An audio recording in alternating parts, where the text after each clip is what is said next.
So recently there was this article on bounding into comics. James Cameron claims Terminator Dark Fate failed because they made your granddad's Terminator movie, said including Arnold Schwarzenegger was a problem. Well, Dark Fate suffered from several serious problems that contributed to its ultimate failure.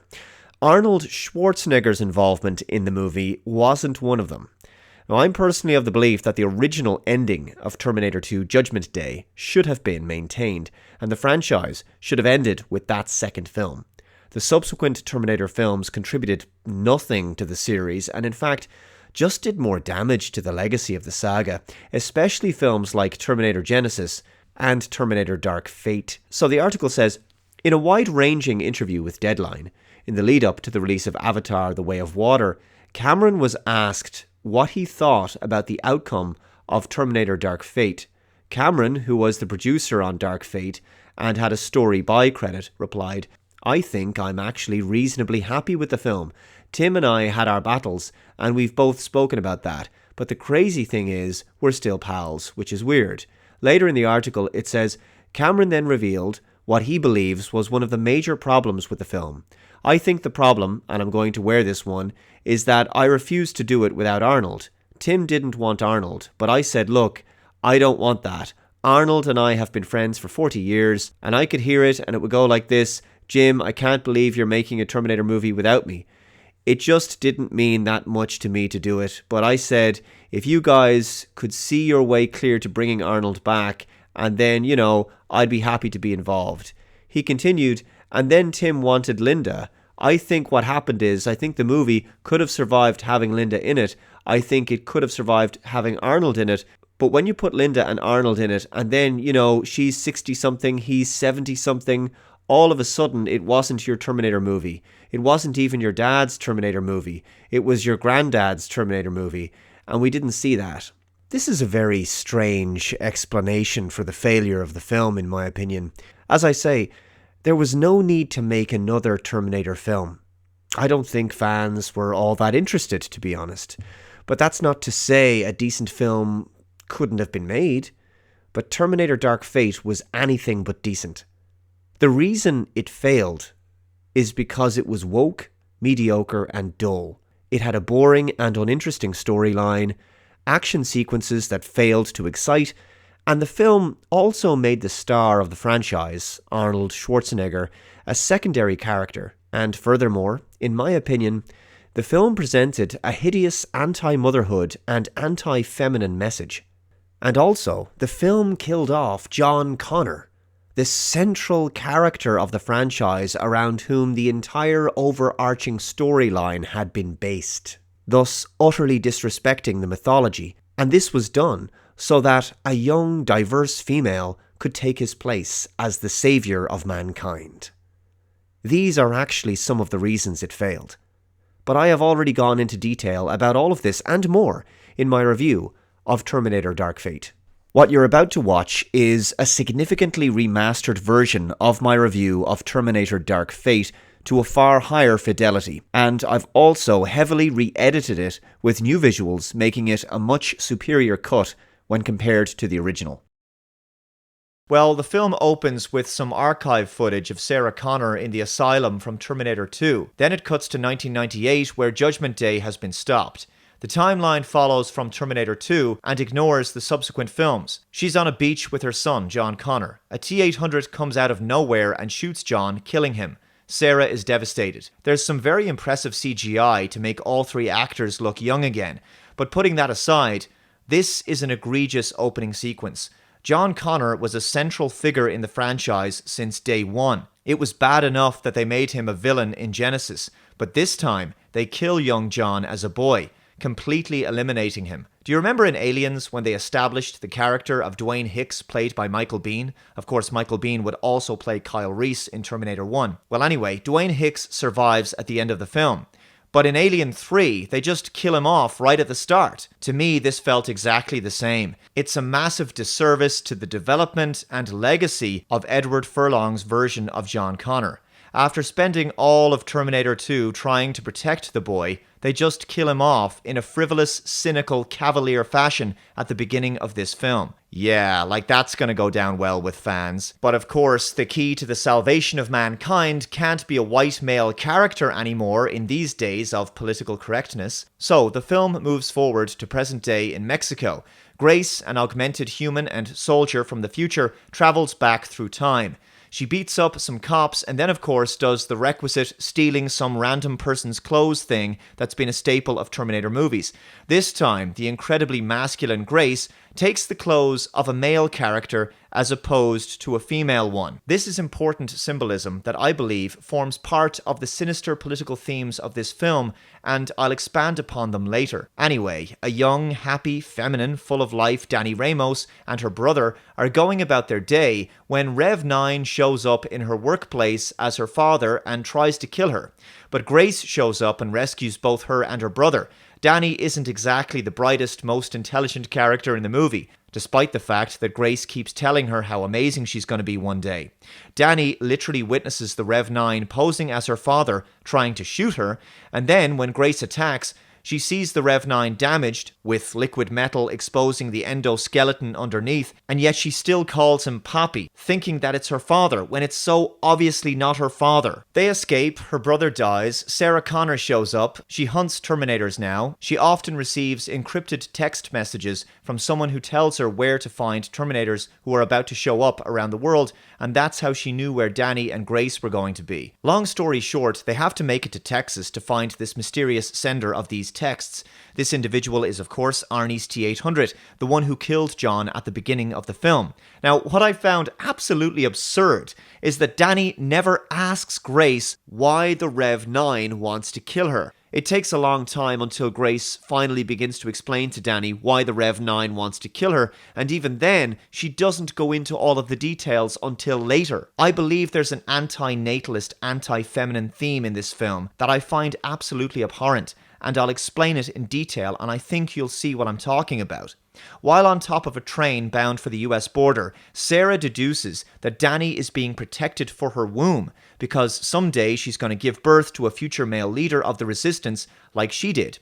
Skynet may have been defeated, but a new AI called Legion is basically the same thing in the future. Anyway, Grace remains tight-lipped, refusing to confirm or deny this theory. Her silence is very contrived. I mean, why doesn't she just explain the whole thing to everybody? Well, because this is a film, and it's more dramatic to reveal everything later on, despite the big reveal being extremely obvious, of course.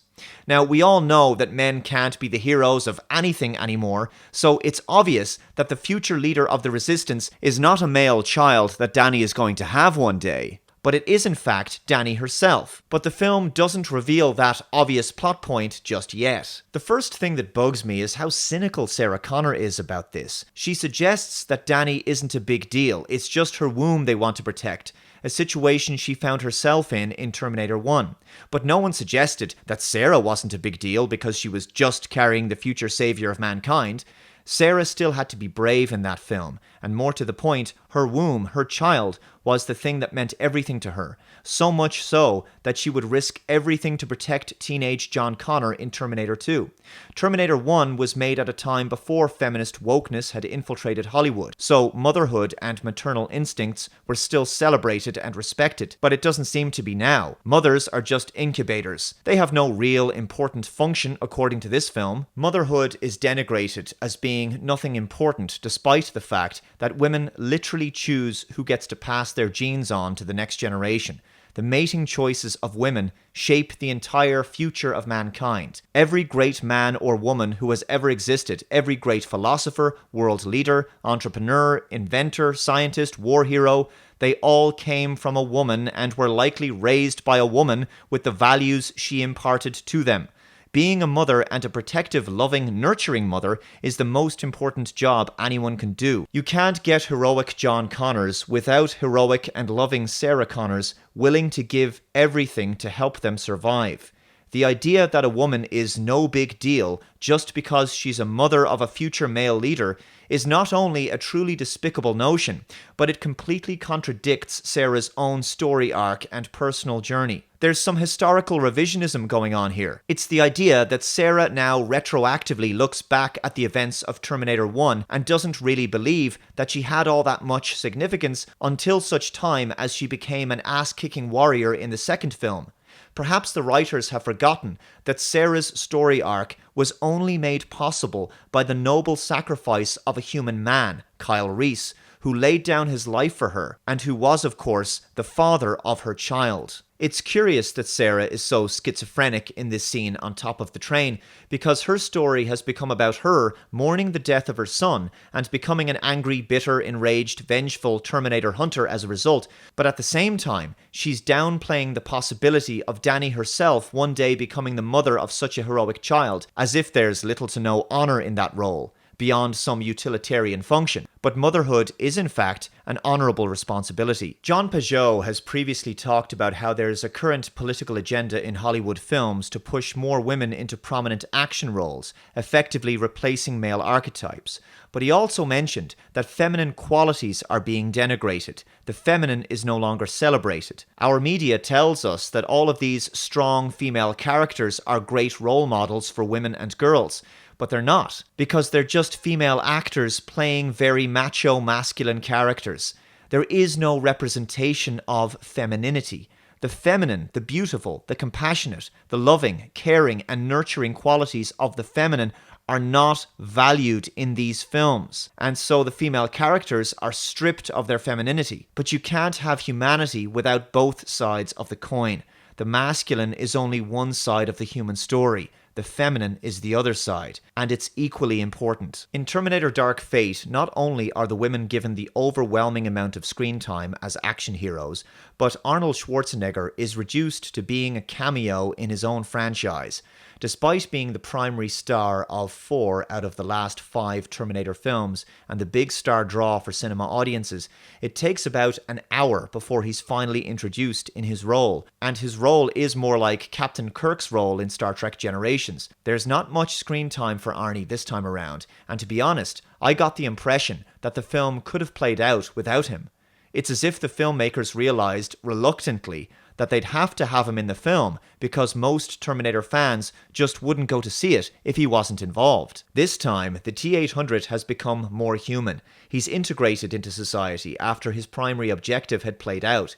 He has obvious conflict with Sarah Connor, of course, he did kill her son, but he's become perhaps more human than any of the other characters in the film. He's raised a family, he's become a father figure, he develops and builds a life, learns to move on from his original programming, and finds a way to seek redemption for killing John, making a conscious choice to become more than what he was built for. If the story had centered around this older, more noble and evolved T-800, the film might have had something here. Now, in Dark Fate, the feminist and PC left-wing themes are on clear display, as I've mentioned. Let's break it down. The future savior of mankind is no longer a white male. It's now a young female Mexican illegal immigrant. Grace talks about how one day Dani will save her and will help her become the person she is today. Now, we witness a future scene where an older Dani shows up and beats up some guys who are like twice her size who are about to attack a young Grace. It's completely ridiculous. The actress playing Dani is very small. And she also convinces another guy to back down and join her side. And she leads humanity to rise up and fight against the machines of Legion. She becomes a kind of John Connor figure, but it's just not believable in any way. But this version of Dani is a very different person. She began the film as a beautiful, feminine, girly girl, but the future Dani is masculine, devoid of any real humanity. She's streetwise, tough, hard-boiled. She dresses like a man. She's in military clothing. Her hair is very short and in cornrows. She looks like a man. For all intents and purposes, it's as if she's transitioned. She's tough, very assertive, adversarial, domineering, aggressive. She's lost her innocence. Her female identity has tragically been erased, like a young woman who just did a year in a gender studies course. The character is essentially vandalized. And of course, there will be those people who will defend this by saying, well, Dave, The future is a bleak dystopia. Of course, everybody is going to have to become a badass to survive. But this simply isn't true, and has never been the case throughout human history. The strongest masculine men will simply rise to protect the children, elderly, and females, and the females will only mate with the strongest masculine men they can find anyway. If you're at war with a physically superior adversary, only the strongest men would be in your army to begin with. The women will be at home with the children, because they'd be a weak link in your army otherwise. And it's not like there's going to be a lot of cushy air-conditioned offices left for them to work in when the cities have been reduced to rubble. Women won't stop being feminine in such a time. On the contrary, the distinctions between genders would actually become more pronounced, as the men in society would, out of necessity, have to become more masculine as a result of the hostile and dangerous environment around them. Even today, in the safest period of human history, women still expect and rely upon male protection in emergencies. In such a dystopian future, they would require it even more. In addition, when was the last time you can remember 3 primary female protagonists in a film never mentioning any kind of romantic relationship with a male character? All of the previous Terminator films had some romantic relationships or references to them. Terminator 1 obviously had Sarah Connor and Kyle Reese. Terminator 2 had a deleted scene, which was a dream sequence with Sarah and Kyle. Terminator 3 had the romance between John Connor and Catherine Brewster. Terminator Salvation continued this romance. Genesis once again focused on the romance between Sarah Connor and Kyle Reese. But in Dark Fate, none of the primary female leads even mentions any kind of romance with men. I mean, honestly, what exactly are they fighting for if not for the people they love?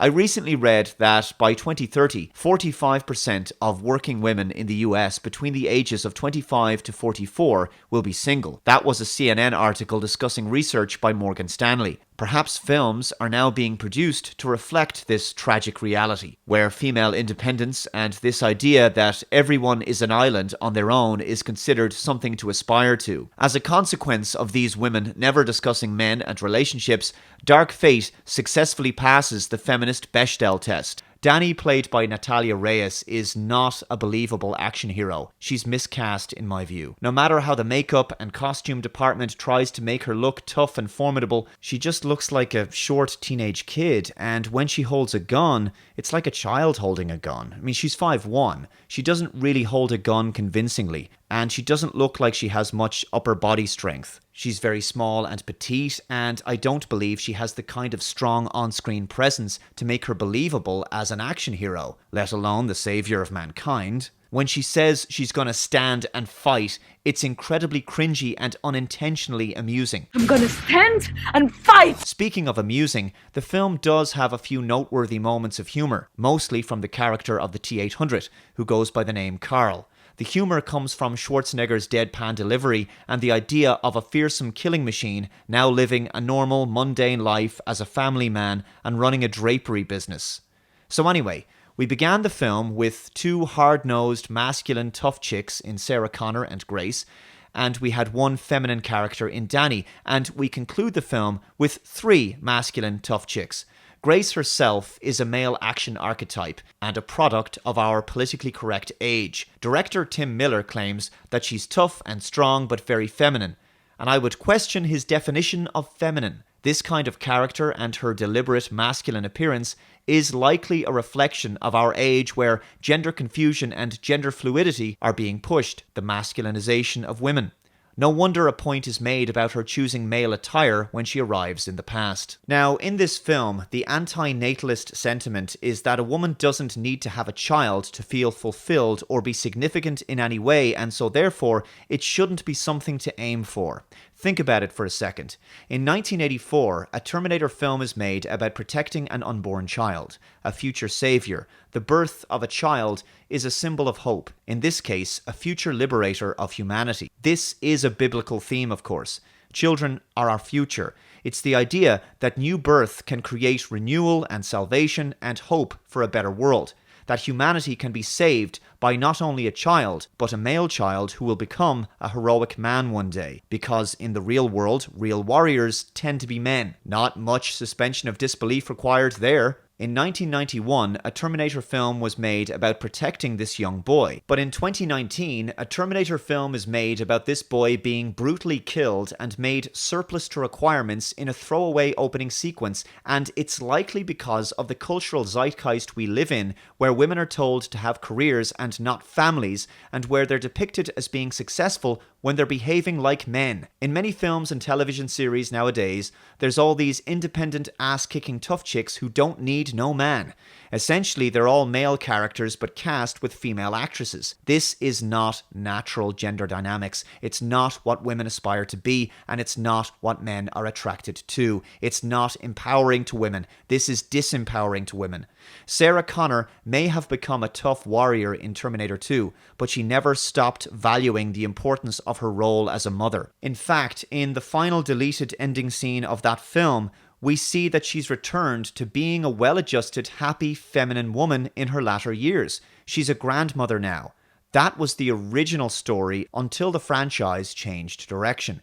This deleted ending is, for me, the true ending of the series. It completely ties up the story quite beautifully and in a very satisfying way, and gives the character of Sarah all the closure she needs. The war is over. It gives her some peace and allows her character to come full circle. But the message of Dark Fate appears to be that the future is not saved by a woman fighting to protect her unborn child and giving birth to a boy who will become a male hero. The future is saved by a woman not having a child, but instead becoming a man, acting like a man and no longer valuing her femininity or maternal qualities. The message has changed from being about personal responsibility and noble sacrifice for an offspring to being about self-serving individualism and feminist identity politics.